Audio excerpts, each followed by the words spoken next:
Welcome to the Nerdlore podcast, where we talk stories, theories, and lore. I'm one of your three hosts, Shiny Shoes. And I'm Slipshock. And I'm Crashstarling, and today I will be talking about Danganronpa.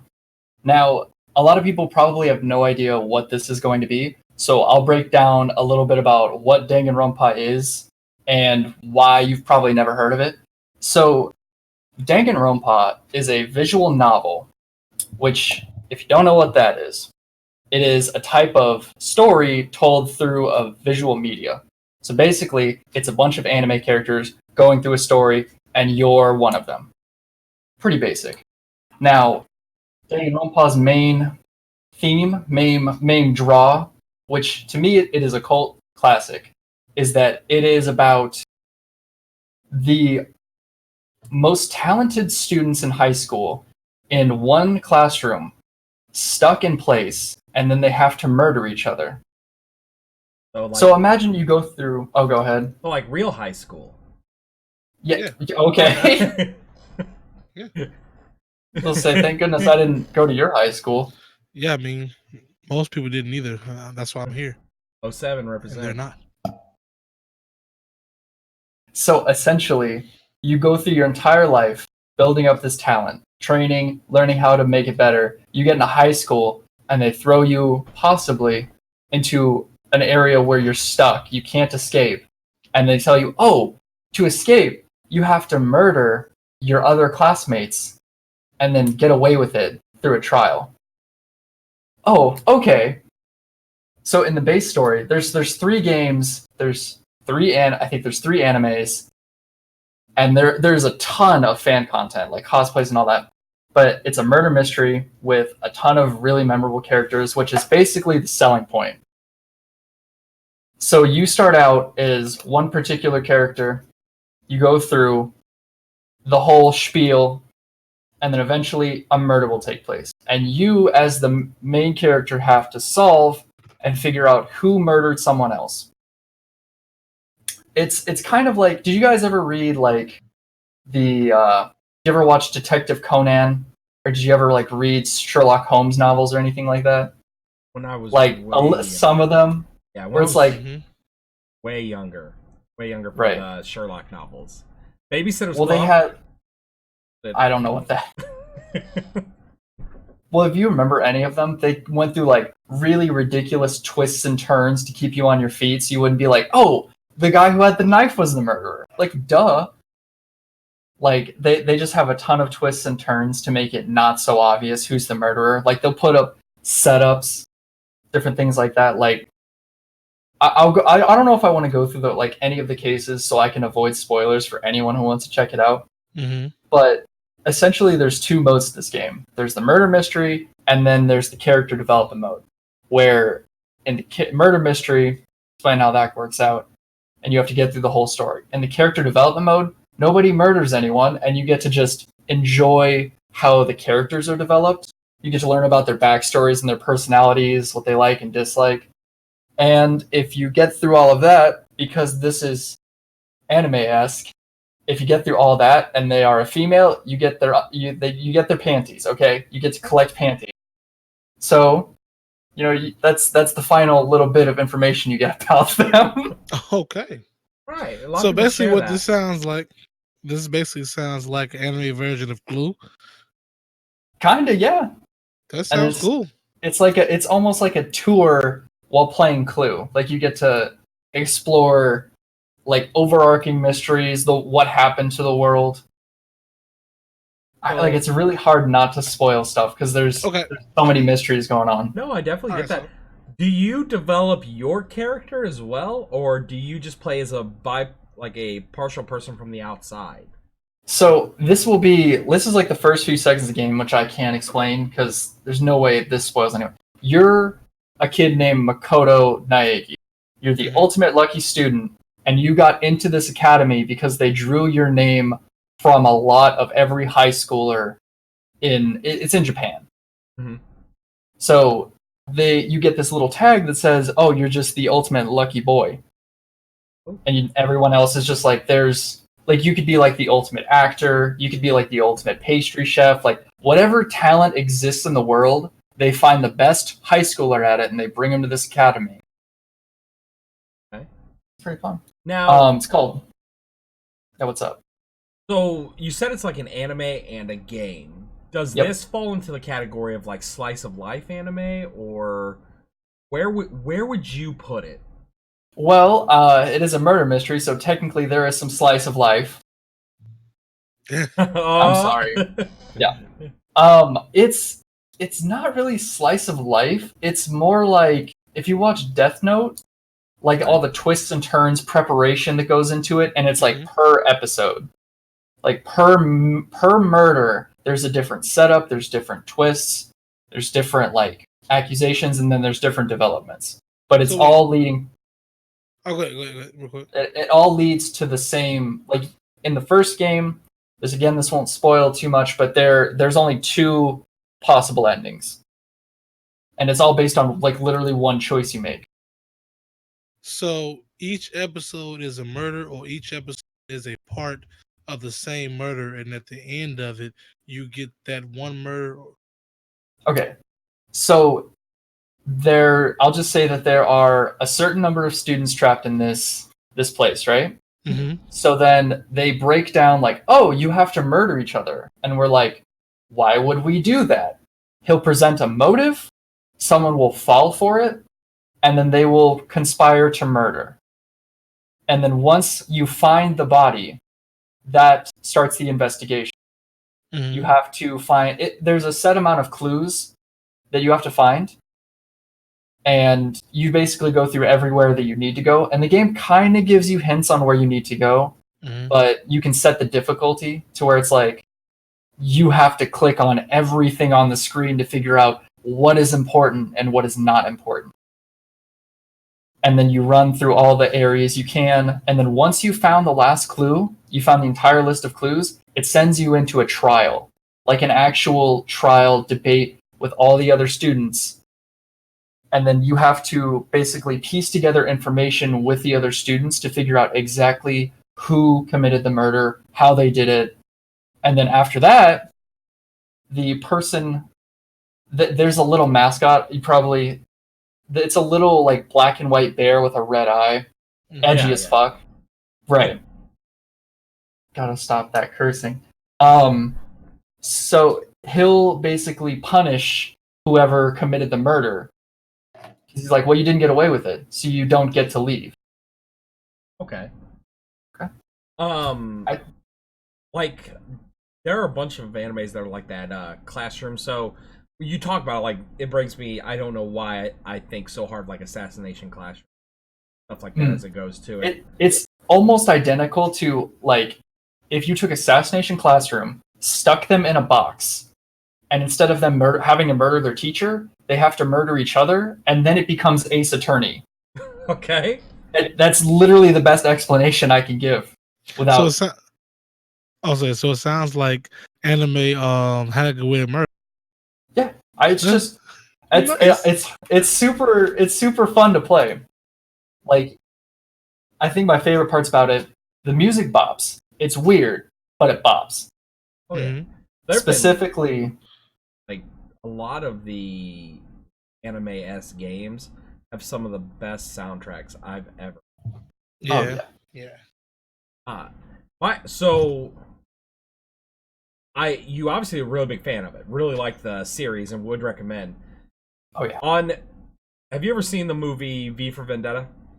No. Okay. Flip, have you ever seen V for Vendetta? I've seen it once. All right. So what I'm assuming is because at the end of V for Vendetta, everything comes together like in a perfect fit in a puzzle in a way that you wouldn't have thought it to before.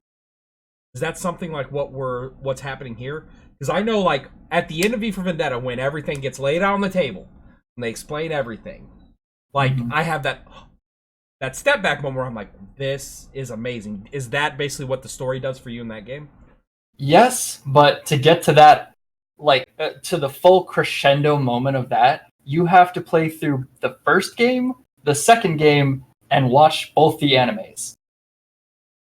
It's a whole. There is a lot of media to consume. but there is a moment like that after every single game. Okay. But it's like if you want the full story, you play the first, you play the second, you watch both the animes, and then you're gonna get that moment of like, just this happened. They also, I think my favorite things about it, besides the music, the characters, is the fact that this game doesn't take itself too seriously. So the serious moments hit, and the funny moments, for me, land. Like, there are a lot of moments, like, the main character's name is Makoto. One of the funniest characters in the first game calls him Big Mac. Oh, yeah. I don't know why that's funny to me, but they'll literally make fun of him, like, what are you talking about, Big Mac? Is he small? He's small. He's small and he looks like Sora from Kingdom Hearts. Oh, my language. Oh, yeah. So, I mean, what does the fandom for this game look like outside of it? It's divided on a lot of things. Personally, I have a lot of characters I believe are pure trash. And a lot of characters who I think are, pretty solid. My favorite two from the first game is Kyoko, Kirigiri, and Byakuya Togami. I can't talk about Kyoko too much other than she, like, if you watch through the whole thing, you get through the whole story, she'll be one of your favorites too. Byakuya is literally, you ever get to that, like, you ever met that rich guy who knows he's so rich he can do whatever he wants? And then talks about himself in the third person, like that caricature of a rich guy? That's Byakuya. But he's literally the rich guy among the rich people. He's the ultimate affluent progeny? Prodigy. No, progeny. Okay, got it. I went through the first game and I was like, man, screw this guy, because he talks down to everyone. Mm-hmm. And then I was like, you know what? He's kind of funny. So I went and you can do, between every murder, you get things called free time events, where you can spend like 2 sessions, between 2 to 3 between murders, basically talking to characters and like, whoa, what are you about? And he's like, I won't spoil anything, but the more you invest in the characters, the more return you feel emotionally for the game. Also, it makes it really horrible when you start a character and they get murdered. You're like, what do I do now? I don't know anything about this character, and now they're dead. Happened to me like 4 different times. Every single time. Do not get attached to anyone, because they will probably die. Like that. Big fan of that. That's me pretty much every time I turn on a TV show at all. Yeah, same thing. Like, I haven't seen it, but Game of Thrones likes killing people off, apparently. The Walking Dead used to kill a bunch of people off. It's like that. If they're your favorite character, they might die. You know what TV show is completely off topic, but is where it brings it the issue upon Scorpion. I used to watch. It's basically a team of geniuses, and they were going around, just solving things of that nature. But pretty much every episode, either the world was at stake, or one of the team members was at stake, and they put you to a point which is like, no, please not. And then a few minutes later, like, okay, that's pretty cool. Like, I can't handle all this up and down every episode, man. You have to give me a break. Oh yeah. I think it says something powerful about a game too, where the game's like, hey, you're gonna invest your time in this game, and you're gonna get to know these characters, and you're gonna get to a point where you love this character. This is the person that you enjoy, and we're gonna take that away from you. That's gone now. That's literally why they make the character development mode, where you can see like, oh, what if they didn't get murdered? So you can actually learn about them. But I think that's just like my favorite part about this entire ridiculous amount of like content they've put out. Mm-hmm. Just for this. It's like trying to write like five books to do this whole story. It takes forever to get through it. But there's like, they put like alternate reality stories in some of the games. They put put a ton of mini games in these games. Some of them good. Some of them I don't play. But a lot of it, like, I think just the amount of things. It's, you ever play Yakuza? You can just do a bunch of different things. Bunch of stuff that's unrelated to what you're actually doing a lot of the time.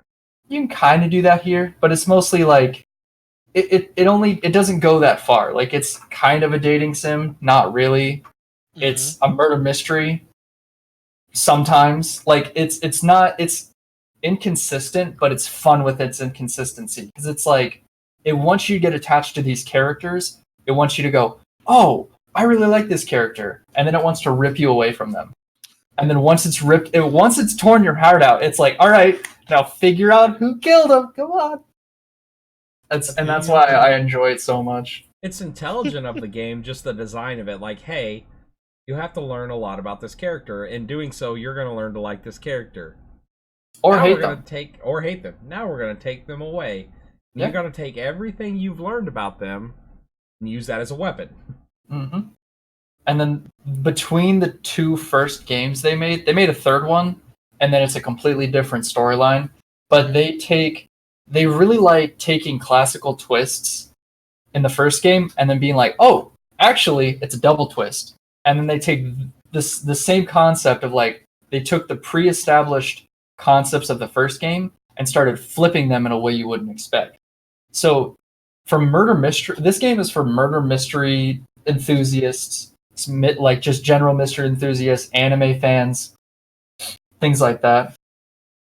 Just it can be for a bunch of people, and I didn't think it would be for me, but I put like 100 hours into the second game, and I'm working on putting 50 into the third one.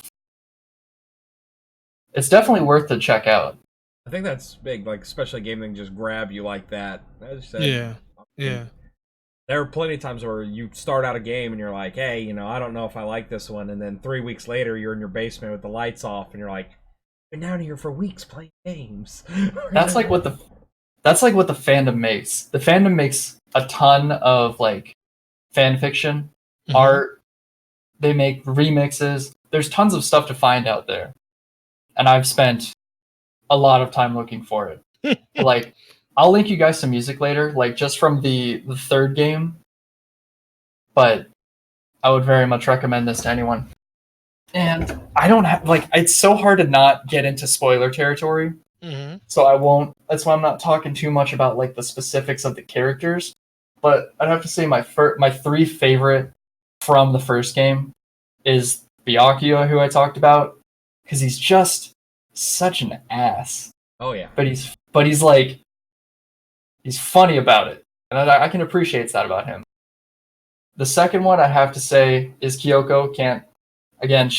She's part of the mystery, so I can't talk too much about her. And the third one I have to say, let's see, between all of them, probably there's the ultimate swimmer, who's also the ultimate, like, athlete. And literally her whole character, and this won't even get into spoiler territory, her whole character is that she's hot and she likes donuts and having friends. Shit's simple. Sounds like a well-rounded person, Yeah. Sign me up. What I would Sign me up. Yeah. Hang out. Let's hang out. Get some Krispy Kremes and chill. Right? So, I know this is probably going to be a shorter episode than the other ones, but one of the things I wanted to talk about is, if you could choose an ultimate talent to have between the three of us, what would you choose? I would really say ultimate chef. That was kind of something that I started before in high school, and I enjoyed doing it and enjoyed the attention it got. So, like, I would be the ultimate chef. I mean, think about it. Look at Chef Ramsay. People talk about him all the time. Whether you hate him or you love him, he's up there. He's up there in the ultimate ranks. So that's true. Shiny. Like, thinking about it, just there's so many talents you could take, and, like, taking a useful one would be good. Like, hey, if I was the ultimate driver, if I could do this there. But honestly, I would love to be, like, some form of martial arts master, like the best at that form of martial arts. Like, I'll watch martial art films, like especially the old dub over films. Mm-hmm. And you'll watch the people that they don't have stunt doubles, and they're just out there fighting, and I'm like, man, look at them. And even when I watch, like, if you've seen the Ong Bak movies with Tony Jaa, he's a Muay Thai master, and you watch him and you watch how he moves, and you're like, he's doing that on his own. That always fascinates me. But just the years and years of training it took to get him there, literally insane to me. There's a young girl. Muay Thai would be awesome, but I would probably choose a different type. But there's a young girl, and she's in a movie called Chocolat, and she's a Muay Thai master. And in the film, she plays as a autistic girl that learns Muay Thai because she sits at her house and she watched the people across the street practice Muay Thai every day. And then bad stuff happens, and she has learned it by just watching it. The movie is amazing, but she's at such a young age and she's a master. And I think I'm like, there is nothing I have mastered that way in my entire life. That's what I would like to do. That's to fair. piggyback on that one, if I was to say something like that, I would love to be like a drunken boxing master, because that looks like it's so effective and so fun too. Oh yeah. Like it just looks so fun. Not even the fact that it's like, alcohol or anything, because I don't care.